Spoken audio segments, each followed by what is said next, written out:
Hello friends, स्वागत है आप सभी का आपके अपने YouTube channel technical India SMM में। सो फ्रेंड्स, आज की इस वीडियो में हम बात करेंगे यूपी स्कॉलरशिप के बारे में। जी हाँ दोस्तों, मेरे पास काफ़ी ज़्यादा स्टूडेंट्स कमेंट्स करके क्वेश्चंस कर रहे हैं। क्वेश्चन ये है कि सर ये बताइए कि यूपी स्कॉलरशिप का फॉर्म फिल करते समय कौन कौन से डॉक्यूमेंट्स की रिक्वायरमेंट रहेगी। तो आज की इस वीडियो में कंप्लीट डिटेल में इसी के बारे में बात करेंगे। आपको बताएंगे कि जब आप लोग यूपी स्कॉलरशिप का फॉर्म फिल करेंगे तो आपको कौन कौन से डॉक्यूमेंट्स लगाने हैं। जैसा कि आपको पता है, यूपी स्कॉलरशिप का जो पोर्टल है वो ओपन हो चुका है और स्टूडेंट्स जो है स्कॉलरशिप के फॉर्म फिल कर रहे हैं। तो ऐसे में काफ़ी ज़्यादा छात्र अभी फॉर्म फिल नहीं किए हैं, तो वो कमेंट्स कर रहे हैं कि सर प्लीज ये बताइए कि कौन कौन से डॉक्यूमेंट्स लगेंगे। तो आज की इस वीडियो में मैं आपको कंप्लीट लिस्ट देने वाला हूं ताकि आप लोग वो डॉक्यूमेंट्स तैयार करके स्कॉलरशिप का फॉर्म फिल करके गवर्नमेंट से स्कॉलरशिप का बेनिफिट ले सकें। तो वीडियो को बिल्कुल भी स्किप मत करिएगा, काफी इंपॉर्टेंट वीडियो होने वाली है अगर आप लोग यूपी स्कॉलरशिप का फॉर्म फिल करने जा रहे हैं। वीडियो में आगे बढ़ने से पहले आप लोगों से एक छोटी सी रिक्वेस्ट है, अगर आप लोग चैनल पे न्यू है तो चैनल को सब्सक्राइब करके बेल आइकन दबा दिए। सो फ्रेंड्स, चलिए आज की वीडियो स्टार्ट करते हैं।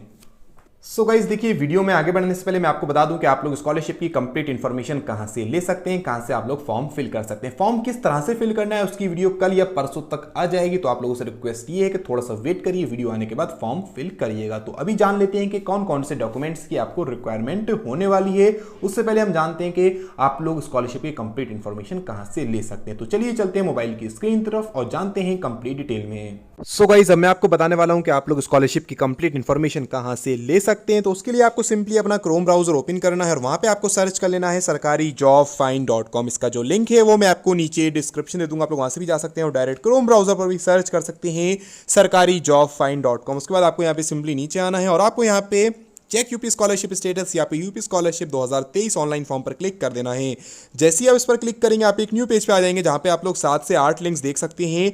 यहां पर आप लोग स्कॉलरशिप का pre matric, post matric and other than inter का जो फॉर्म है वो फिल कर सकते हैं। फॉर्म किस तरह से फिल करना है उसकी जो वीडियो है वो कल या परसों तक आपको हमारे चैनल पर मिल जाएगी। अभी हम जानते हैं कि कौन कौन से डॉक्यूमेंट्स आपको लगाने होंगे फॉर्म फिल करते समय।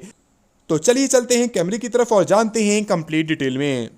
सो गाइज, आप लोगों ने चेक कर लिया कि कौन कौन से डॉक्यूमेंट्स की रिक्वायरमेंट आपको आप लोगों ने चेक कर लिया कि स्कॉलरशिप की जो इन्फॉर्मेशन है वो आपको कहां से लेनी है। अब बात आती है कि कौन कौन से डॉक्यूमेंट्स की रिक्वायरमेंट होने वाली है। तो देखिए, यहाँ पे जो फॉर्म आता है वो 3 कैटेगरी में आता है, pre matric, post matric and other than inter का। ठीक है, हम बात करेंगे post matric other than inter का, जिसमें सभी कैटेगरी जो है यानी कि pre matric and post matric वो भी आ जाएंगी। तो सबसे पहले हम बात कर लेते हैं बेसिक इन्फॉर्मेशन की, यानी कि जो बेसिक डिटेल्स से जब आप फिल करते हैं फॉर्म उसमें रिक्वायरमेंट रहती है। तो सबसे पहले आपका 10th क्लास की मार्कशीट आपके पास होनी चाहिए, प्लस 12th क्लास की मार्कशीट आपके पास होनी चाहिए, प्लस आपके पास ग्रेजुएशन की मार्कशीट होनी चाहिए।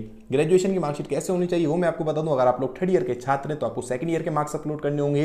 अगर आप लोग 4th ईयर के स्टूडेंट हैं तो आपको 3rd ईयर के मार्क्स अपलोड करने होंगे। और अगर आप लोग 2nd ईयर के स्टूडेंट हैं तो आपको 1st ईयर के मार्क्स अपलोड करने होंगे। प्लस आपको 10th की डिटेल्स देनी होंगी, जैसे कि आपके ऑप्टेन मार्क्स कितने थे, मैक्सिमम मार्क्स कितने थे।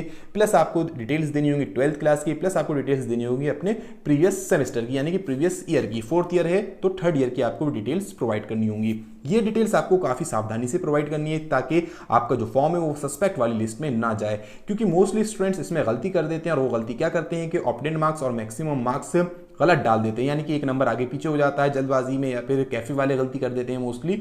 तो इस बात का आपको ध्यान रखना है। अगर आप लोग ये गलती करते हैं तो आपको जो स्टेटस जब आएगा तो उसमें साफ साफ एक रेड लाइन में एक ऑप्शन आ जाएगा कि obtain marks is not match with university uploaded data. ठीक है, इस बात का आपको ध्यान रखना है। ये तो बेसिक डिटेल्स हो गई, यानी कि मार्कशीट्स वगैरह की। अब बात आती है सर्टिफिकेट्स की।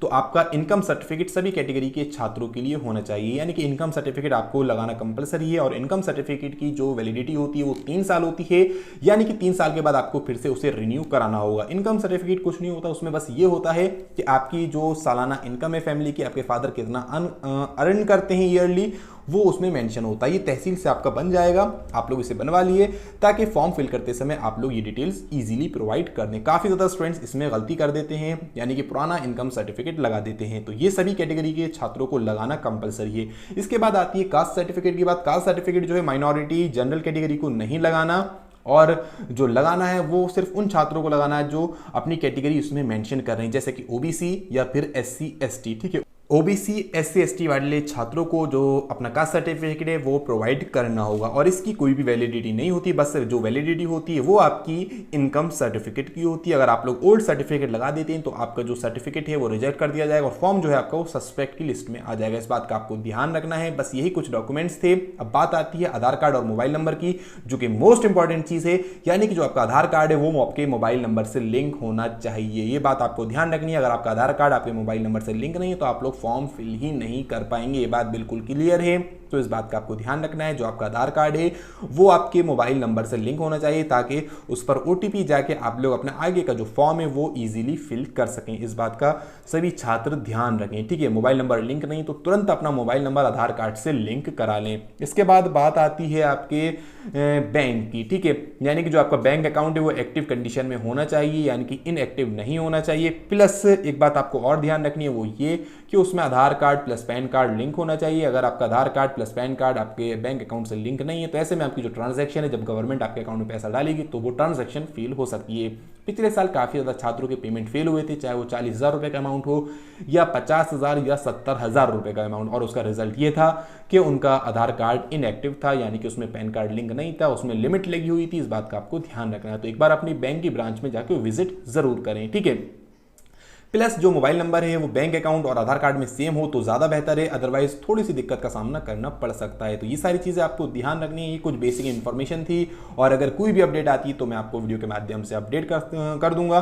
प्लस फॉर्म फिल करने से पहले अपने कॉलेज में ज़रूर विजिट करिएगा। इस वीडियो के आधार पर आप लोग मतलब ये नहीं कि डायरेक्ट फॉर्म फिल कर दें, पहले एक बार अपने कॉलेज में जाके ज़रूर संपर्क करिएगा, क्योंकि कुछ चीज़ें ऐसी होती हैं जो कॉलेज वाले एडिशनल बताते हैं वो मैं नहीं बता सकता, वो कॉलेज वाले ही बताते हैं। हर कॉलेज के अपने अपने रूल्स होते हैं, अपने अपने रेगुलेशंस होते हैं, वो उसी के अकॉर्डिंग इन्फॉर्मेशन छात्रों से लेते हैं। इस बात का आपको ध्यान रखना है। तो फॉर्म फिल करने से पहले आप लोग अपने कॉलेज जाके विजिट करिए और कॉलेज में जाके एक लिस्ट 100% लगी होगी आपके स्कॉलरशिप डिपार्टमेंट में, रजिस्ट्रार ऑफिस में। उस लिस्ट के अकॉर्डिंग आप लोग डॉक्यूमेंट्स तैयार करके फॉर्म फिल कर सकते हैं। मगर ये जो मैं आपको डॉक्यूमेंट्स बता रहा हूँ ये कंपलसरी डॉक्यूमेंट्स हैं, इनका होना ज़रूरी है। अगर इसमें से एक भी चीज़ आपकी मिस है तो आप लोग फॉर्म का जो स्कॉलरशिप का है उसका बेनिफिट नहीं ले सकते। प्लस एक और चीज़ मैं आपको क्लियर कर दूँ और वो ये कि जो अकाउंट है वो आपका लिंक होना चाहिए आधार कार्ड से। प्लस जो आधार बेस्ड अकाउंट होते हैं वो भी आपको चेक कर लेना है, ठीक है। यानी कि ऐसा तो नहीं कि आपका जैसे स्टेट बैंक में अकाउंट है वो आपको क्लियर पता है बट आपने